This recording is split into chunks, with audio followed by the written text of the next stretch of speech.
देख ये है कि JCERT क्लास 9 मैथ कर प्रश्नावली 7.1 पहला सवाल का कहते हैं नहीं, चतुर्भुज ABCD में AC बराबर AD और AB कोण A को समद्विभाजित करता है। देखिए आकृति 7.16। ठीक है, दर्शाइए कि त्रिभुज ABC सर्वांगसम त्रिभुज ABD है।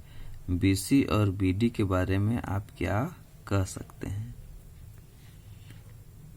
तो देख इकर में का देल है, AC बराबर AD देल है। ठीक है, AC और AD ये दोनों बराबर है और AB कोण A को समद्विभाजित करता है। AB जो है ना ये वाला कोण के बराबर बराबर में बांटत है।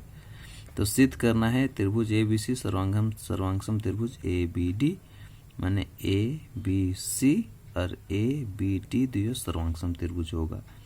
प्रमाण में देख त्रिभुज ABC और ABD में है नी AC बराबर AD, तो AC बराबर AD दिया हुआ है और कोण CAB बराबर BAD, क्योंकि ये दोनों कोण बराबर है तो ये कोण बराबर ये कोण भी हो गया। और AB बराबर AB और AB तो दोनों में उभयनिष्ठ है ना, मतलब दोनों में है। इसलिए त्रिभुज ABC सर्वांगसम त्रिभुज ABD किससे होगा? साइड एंगल साइड यानी SAS सर्वांग समता से। तो इसीलिए BC बराबर BD ये प्रूव्ड होगी। इसीलिए देखो BC बराबर BD प्रूव्ड, क्योंकि CPCT से यानी सर्वांगसम त्रिभुज के सम्मुख कोण और समूह भुजा बराबर होते हैं। मतलब हिने कर तो हुनहो ओहो त्रिभुज कर हिने कर, हुने कर तो ओहो त्रिभुज कर हुने कर, इस टाइप कर, समझ ले। दूसरा सवाल क्या कहते देख ABCD एक चतुर्भुज है जिसमें AD बराबर BC और कोण DAB बराबर कोण CBA है। देखिए आकृति 7.17। सिद्ध कीजिए कि पहला नंबर में त्रिभुज ABD सर्वांगसम त्रिभुज BAC, दूसरा में BD बराबर AC और तीसरा में कोण ABD बराबर कोण BAC। देखिए हम का देल है, एक तो चतुर्भुज ABCD है नी, AD बराबर BC है माने AD और BC ये दोनों बराबर हो गया। ठीक है, और कोण DAB बराबर CB है। DAB कौन सा है रे?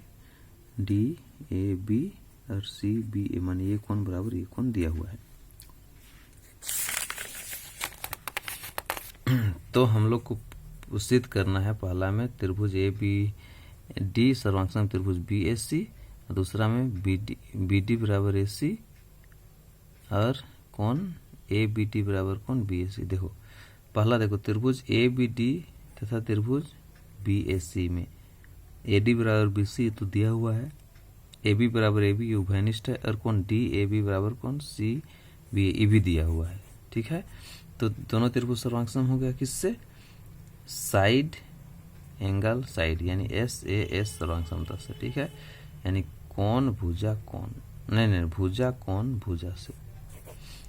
तो दूसरा नंबर में क्या बोलते थे? सर्वांगसम हो गया तो BD बराबर AC, CPCT जिसको हम लोग बोल सकते हैं सर्वांगसम त्रिभुज संगत कोण और समगत कोण बराबर होते हैं। ठीक है ना, और इसीलिए कोण ABD बराबर कोण BAC CPCT लिख सकते हैं हम लोग। इससे CPCT का मतलब है हुआ कि सर्वांगसम त्रिभुज के संगत कोण और संगत भुजा बराबर होते हैं, माने सर्वांगसमता खाली कर दे तीनों निकल गए। तीसरा सवाल का एक रेखाखंड AB पर AD और BC दो बराबर लंब रेखाखंड है। देखिए आकृति दर्शाइए कि CD AB रेखाखंड को समद्विभाजित करती है। देखो इसमें का दिया हुआ है, AD जो है ना लंब है AB पर, माने AD जो है ना ये इस पर लंब है और BC जो है ना ये भी इसी पर लंब है। ठीक है, AB पर ही, तो AD बराबर BC भी है माने ये बराबर ये है। तो सिद्ध करना है AO बराबर BO, तो AO बराबर BO ये हम लोग को सिद्ध करना है। यानी अर्थात CD AB रेखाखंड को समद्विभाजित करती है, माने ये वाला जो है नी ये इस रेखाखंड को समद्विभाजित करती है माने बराबर बराबर बांटती है। प्रमाण में देख त्रिभुज AOD तथा त्रिभुज BOC में माने AOD कौन सा है? ई वाला, और ई वाला में देख AOD बराबर BOC शीर्षाभिमुख कोण है, ई कोण बराबर ई कोण है नी। उसी तरह से कोण DAO बराबर कौन CBO, ये 90 डिग्री का कौन है दिया कौन, और BC बराबर AD, ये दिया हुआ है हम लोग का, ये और ये बराबर हो गया। तो दोनों त्रिभुज सर्वांगसम हुआ ना, त्रिभुज AOD सर्वांगसम त्रिभुज BOC किससे हुआ, माने एंगल साइड, यानी कौन भुजा से, सर्वांगसमता से, ठीक है। तो इसीलिए CPCT से हम लोग बोल सकते हैं AO बराबर BO, अतः कोण D जो है AB रेखाखंड को समद्विभाजित करती है, तो ये बराबर हो गया, दोनों बराबर हो गया, तो ये रेखा जो है वो समद्विभाजित करती है, यही तो प्रूफ करना था।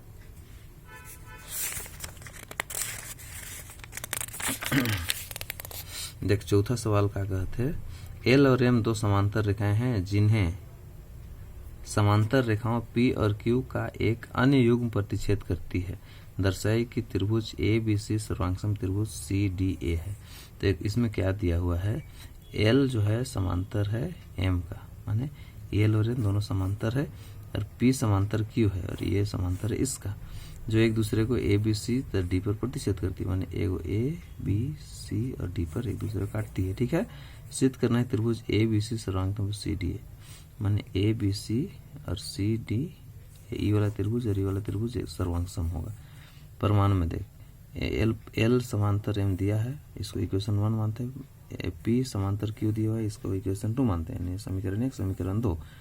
अब समीकरण 1 और 2 से देखो, ABCD एक समांतर चतुर्भुज है, ये समांतर हो गया, दोनों समांतर है। तो अब त्रिभुज ABC तथा त्रिभुज CDA में, माने ये दो त्रिभुज में देख क्या बोलता है, BC बराबर AD समांतर चतुर्भुज सम्मुख भुजा है, यानी ये और ये बराबर हो गया, और कोण B बराबर कोण D भी हो गया, माने ये कोण और ये कोण भी बराबर हो गया। उसके बाद बोलता है AB बराबर CD समांतर माने ये और ये भी बराबर हो गया। तो त्रिभुज ABC सर्वांगसम त्रिभुज CDA, यही SAS माने भुजा कोण भुजा से प्रूफ। 5वां नंबर क्या बोलता है, रेखा L कोण A को समद्विभाजित करती है, और B रेखा L पर स्थित कोई बिंदु है, BP और QP, BP और BQ कोण A की भुजाओं पर 20 से डाले गए लंब है। देखिए आकृति 7 दर्शाइए कि त्रिभुज APB यानी त्रिभुज APB सर्वांगसम त्रिभुज AQB, दूसरा में है BP बराबर BQ, अर्थात कोण बिंदु B जो है ना, कोण बिंदु अर्थात बिंदु B कोण की भुजाओं को समदूरस्थ है, कोण की भुजाओं से समदूरस्थ है। देखिए हम क्या देल है, एक कोण PAQ जो है ना, L रेखा को समद्विभाजित करती है, देख PAQ A है, तो इसको जो है समद्विभाजित, L रेखा जो है ना ये वाला, इस समद्विभाजित करती है, माने इतना बराबर इतना। और BQ जो है AP तथा AT पर क्रमशः लंब है, माने ये इस पर लंब है और ये इस पर लंब है।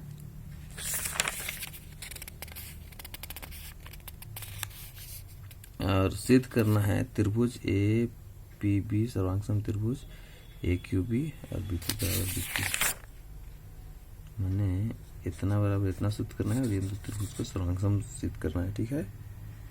इतना बराबर इतना भी सिद्ध करना है और ये दोनों त्रिभुज को सर्वांगसम सिद्ध करना है। अब देखो कैसे हम लोग बनाएंगे इसको। प्रमाण में त्रिभुज APB तथा त्रिभुज AQB में कोण APB बराबर कोण AQB 90 डिग्री है, दोनों लंब है, तो कोण PAB बराबर कोण QAB तो दिया हुआ है, और AB बराबर AB दोनों में बीच वाला तो उभयनिष्ठ है।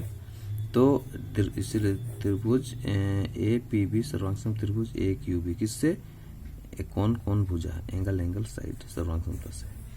जब ये सर्वांगसम हो गया तो BP बराबर BQ भी हो जाएगा, CPCT से प्रूफ्ड हो गया। सर्वांगसम त्रिभुज के सम्मुख भुजा और सम्मुख कोण बराबर होते हैं। आकृति 7.21 में AC बराबर AE, AB बराबर AD और कोण BAD बराबर कोण EAC है, तो दर्शाई कि BC बराबर D है। देखो इसमें क्या दिया हुआ है, AC बराबर AE है ना, AC और AE दोनों बराबर हो गया, और AB और AD भी बराबर हो गया। देखो AB और AD भी बराबर हो गया, और कौन बी ए डी बराबर ई ए सी, बी ए डी ई वाला कौन और ई ए सी ई वाला कौन, ये दोनों कौन भी बराबर हो गया। तो सिद्ध करना है बी सी बराबर डी, यानी बी सी जो है ना वो डी ई के बराबर होगा, ये भुजा के बराबर होगा। तो देखो प्रमाण में देखो कौन बी ए डी बराबर कौन ई ए सी तो दिया हुआ है, पहला इक्वेशन उसको मान लेते हैं।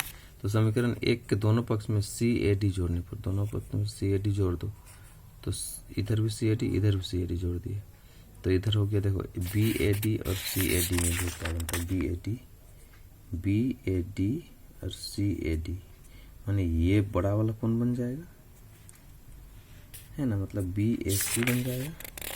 तो बी एस सी इधर भी ऐसे ही होगा, ई ए डी हो जाएगा इधर वाला, देखो ई ए डी माने ई कौन और ई कौन को जोड़ दिया तो ई वाला कौन हो गया। ठीक है, इसको दूसरा इक्वेशन। अब त्रिभुज ए बी एस सी तथा त्रिभुज डी ए ई में, बी एस सी और डी ए ई में देखो बी ए सी और डी ए ई माने ई त्रिभुज और ई त्रिभुज में क्या बोलता है, ए सी बराबर ए ई तो दिया हुआ है, ए बी बराबर ए डी ये भी दिया हुआ है, कौन बी एस सी बराबर कौन ई ए डी, समीकरण दूसरा सी तो हो गया। ठीक है, तो त्रिभुज बी एस सी सर्वांग त्रिभुज डी ए किससे, भुजा कौन भुजा से। ठीक है, सर्वांग से अतः बी सी बराबर डी, यही proof C P C T से सर्वांग त्रिभुज की सम्मुख भुजाएं बराबर होती है। देखो संगत कोण और संगत भुजाएं बराबर होती है। 7वां नंबर क्या बोलता है, ए बी एक रेखाखंड है जो पी ए बी एक रेखाखंड है और पी इसका मध्य बिंदु है। डी और ई रेखाखंड ए बी के एक ही ओर स्थित दो बिंदु इस प्रकार हैं कि कौन बी ए डी बराबर कौन ए बी ई और कौन ई पी ए बराबर कौन डी पी बी है। तो देखिए आकृति 7.22 में दर्शाई कि पहला त्रिभुज डी ए पी सर्वांग त्रिभुज ई बी पी, दूसरा में ए डी बराबर बी है ना। तो क्या क्या दिया हुआ, ए बी एक रेखाखंड है और पी इसका मध्य बिंदु है, माने ए बी का मध्य बिंदु पी है। तो बी ए डी बराबर कौन ई ए बी ई, माने बी ए डी देख लो बी ए डी, ई वाला कौन बराबर कौन हो जाएगा ई वाला कौन। ठीक है, ई बी पी नहीं A B E, A B E वाला कौन ठीक हो गया। और कौन ई पी ए माने ये वाला कौन बराबर टी पी बी, ये वाला कौन। ठीक है, ये दिया हुआ है। तो सिद्ध करना है त्रिभुज डी ए पी सर्वांग त्रिभुज ई पी बी और ए डी बराबर बी, माने ए डी बराबर बी भी सिद्ध करना है, मैंने दोनों को सर्वांग सिद्ध कर देंगे तो हो ही जाएगा। प्रमाण देखो ई पी ए बराबर डी पी बी दिया हुआ है, पर पहला इक्वेशन समझेंगे दोनों पक्ष में ई पी बी जोड़ने पर, माने ई पी और बी ई पी बी ये वाला एंगल दोनों में जोड़ देते हैं तो क्या हो जाएगा, ई पी ए और ई पी डी इसको जोड़ोगे तो डी पी ए हो जाएगा। E P A E P D, E P A और ई पी डी इसको जोड़ेंगे तो ई वाला कौन हो गया, उस तरह से इसको और इसको जोड़ेंगे तो ई वाला कौन हो जाएगा इधर भी है ना, मैंने डी पी बी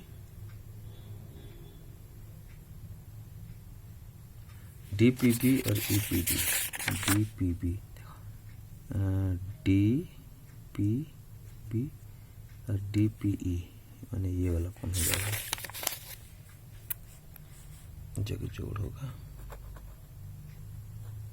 ठीक है, ये वाला दूसरा इक्वेशन। अब देखो पहला में क्या, त्रिभुज डी ए पी तथा त्रिभुज ई पी बी में डी ए पी और ई पी बी, देखो डी ए पी माने ये दोनों त्रिभुज में ये कौन बराबर ये कौन, ये कौन बराबर ये कौन,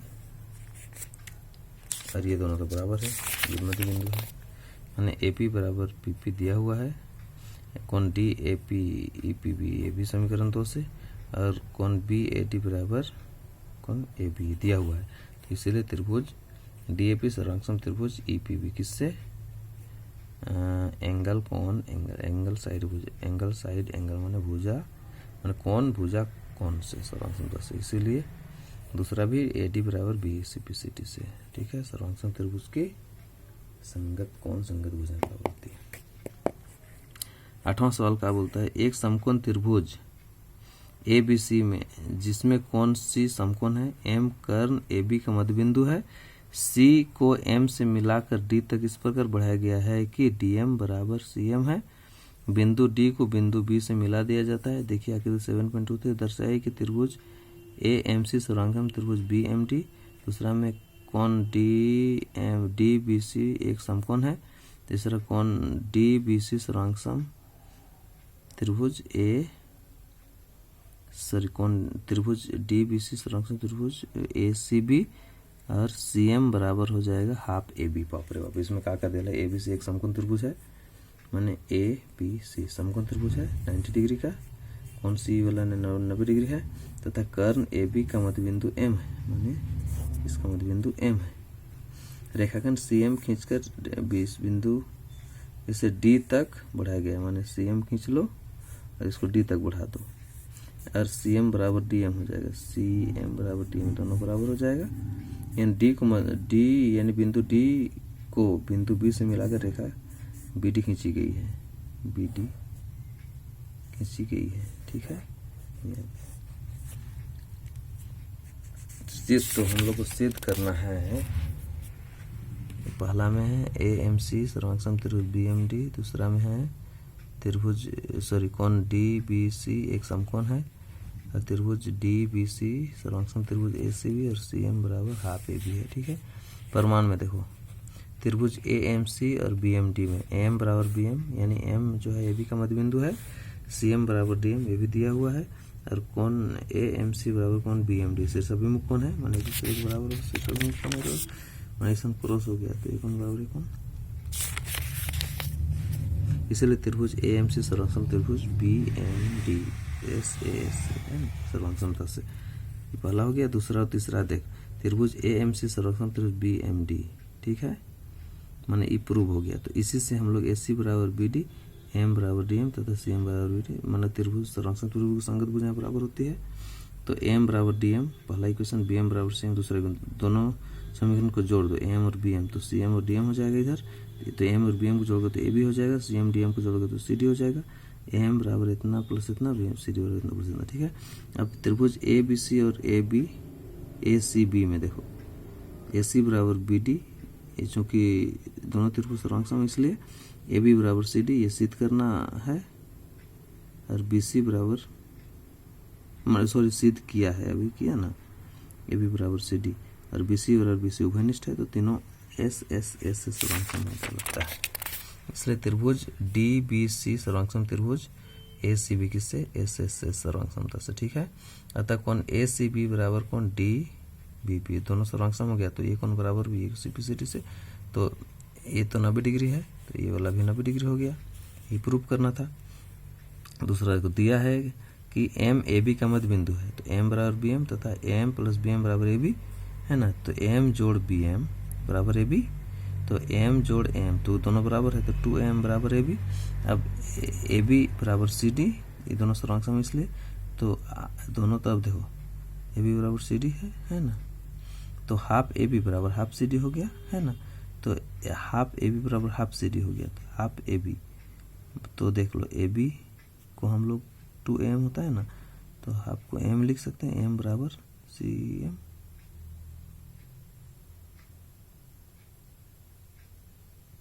M बराबर CM। चौथा इक्वेशन,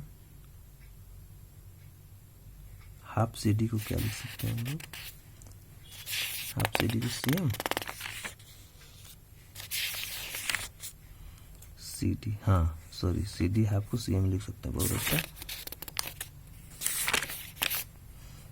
अब देखो समीकरण तीसरा और चौथा से क्या बोलता है, 2CM बराबर AB, तो CM बराबर AB बटे 2 या CM बराबर हाफ AB प्रूफ। चलो पाठ खत्म हो गया।